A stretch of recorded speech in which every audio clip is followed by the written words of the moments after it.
When you're living with inflammatory bowel disease, it can be hard to cope.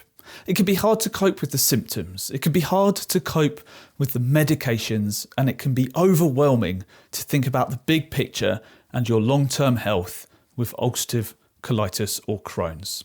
So today, I want to talk about some of the coping mechanisms that I personally use that help me get through those flares and help me out of those hard times and make me a more resilient person.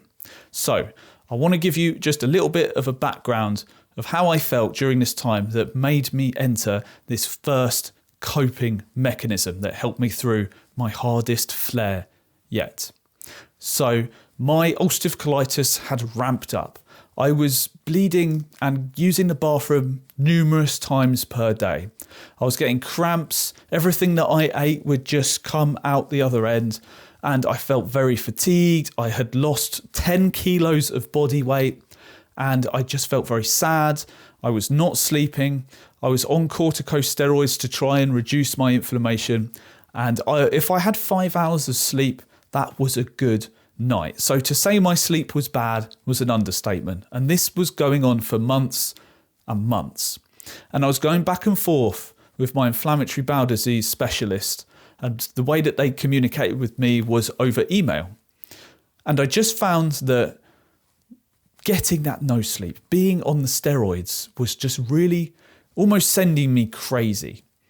I got to a point when every day I was an emotional mess because I just hadn't slept properly in a really long time. So any sort of small thing that went wrong, any complication during the day, would just send me into complete disarray.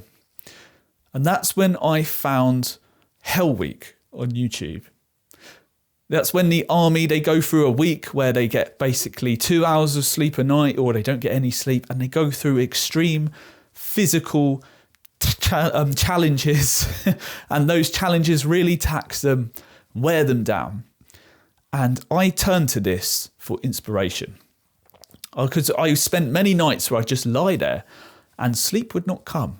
And I'd be lying there and I'd look at the clock, an hour had passed. I'd be lying there with my eyes closed, look at the clock, another hour had passed. Time would just sort of fly by, but I was not sleeping. I was just lying there doing nothing. And this was my life on corticosteroids. They completely wreaked havoc on my sleep. And I actually had to turn to medications to knock myself out. And I just came to the conclusion that if these soldiers can get through Hell Week, I can get through this. I'm not even doing anything. I'm just lying here in bed. I'm not waking up in the morning to do these extreme physical challenges. I haven't got anything excruciating to do the next day. I'm just going to be feeling tired around the house and feeling sorry for myself. So what right have I to not cope during this time? That's the story that I told myself. And I would watch videos of people trying out Hell Week. And I just imagine the turmoil that these soldiers go through. How do they do these extreme challenges with no sleep? And honestly, thinking about this really helped me.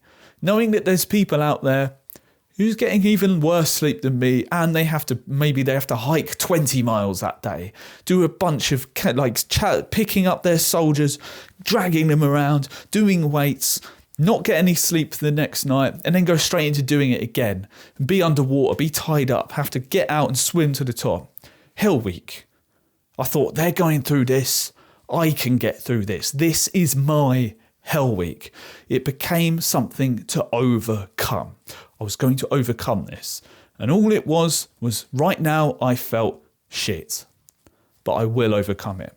That's the mindset that I took on. And thinking of it as my own Hell Week made me feel stronger. Almost made me feel invigorated, like I can take this on. I can get through this. This isn't going to break me down. So turning your battles into a challenge. Look around you at other people's challenges, how they get through things. Think about people in worse positions than you. You can get through this. The next way that I learned to cope with these flares and ulcerative colitis in general was with community. Community was a huge part of my recovery for me. And I engaged with community even when I was in hospital. So how did I do that? I used Discord. Discord primarily. My Discord's in the link below if you want to join my community and talk to other people with inflammatory bowel disease. This helped me through the hard times because I could talk to people that were just like me, talk to people in worse positions than me, talk to people who have been through this before. That helped tremendously. Or talk to people who had just begun their journey and were experiencing it all for the first time, and I could share my knowledge with them. That made me feel so much better. Just being able to share how I felt with people that understood, who have been through it. But even with that aside, talking to people who I may not have talked to in years, just reconnecting with people. When you go through a hospital experience, it almost changes your mind. You become open and desperate for communication. That's how I felt anyway. I just wanted to share. I wanted to talk. I talked to people in the hospital. I talked to the healthcare assistants. I talked to a therapist. I talked to people I haven't spoken to in years, friends I hadn't seen in years came out to see me. I talked to them all.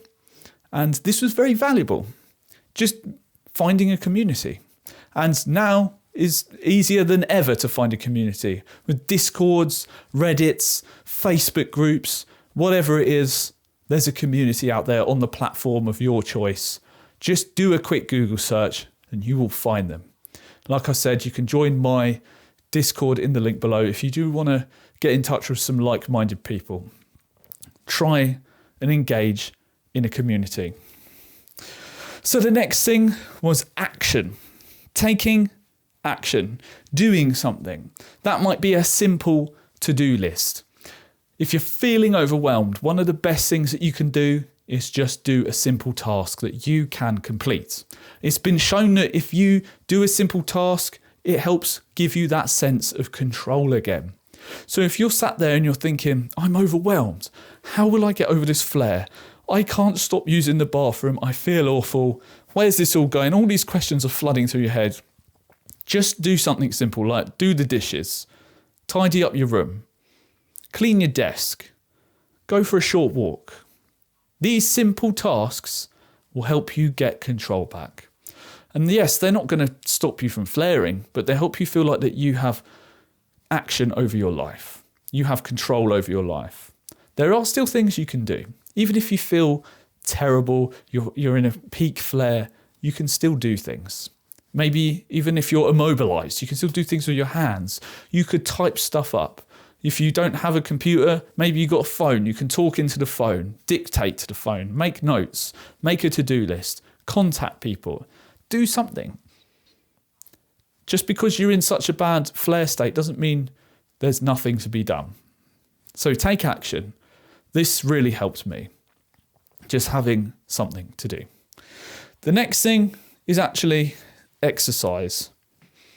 I am a real believer of exercise is therapy. Going out for a walk. Hell, lifting weights. I've lifted through every flare that I had, except the one that put me in hospital. But even then, I still did exercise. So I've had many flares over my time with ulcerative colitis.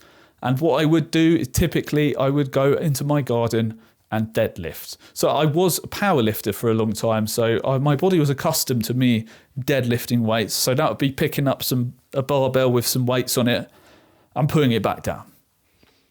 And that felt good to me. I didn't feel this extra pressure in my gut. I did try a back squat and then I get down to here and that felt like it was a bit too much pressure. So I chucked back squat out the window and I did deadlift because it made me feel human again. When you're flaring with a chronic disease, it can make you feel like a shell of a person, make you feel like nothing. I used to describe my emotions as flat. It was like I couldn't feel. I didn't feel happy, but I didn't feel sad. I just felt flat. And I felt like this a lot of the time. But deadlifting made me feel manly again. It gave me juices, man juices. That's the way that I described it. Basically, I think it just raised my testosterone levels a bit during the exercise. It made me feel good again. It made me feel like someone, a person, not a shell. No one wants to feel like a shell. So that's what I did, exercise. And if you can't do any lifting, then just go for a walk. Even if it's only just down the road and back. Hell, even just walk around your house. Just walk up and down the stairs. Put something on to watch and just walk around while you're watching it. If you're the telly right now, I just walk around like this. Walk around. Oh yeah, I'm watching telly, getting some steps in. I'm not just sitting there and wallowing. It's not good. Yeah, you can allocate some time to feel sad for yourself. That's okay. But don't sit there and do it for hours and hours all day, day in, day out. Do something. Get up and take some action. Like I said earlier, action. Take action. Exercise. Don't sit there and just allow yourself to enter the void, as it were. You don't want to just enter the void and feel depressed all day. Because what does that lead to? That just leads to feeling even worse. The void becomes deeper and stronger. So don't let the void take control of you.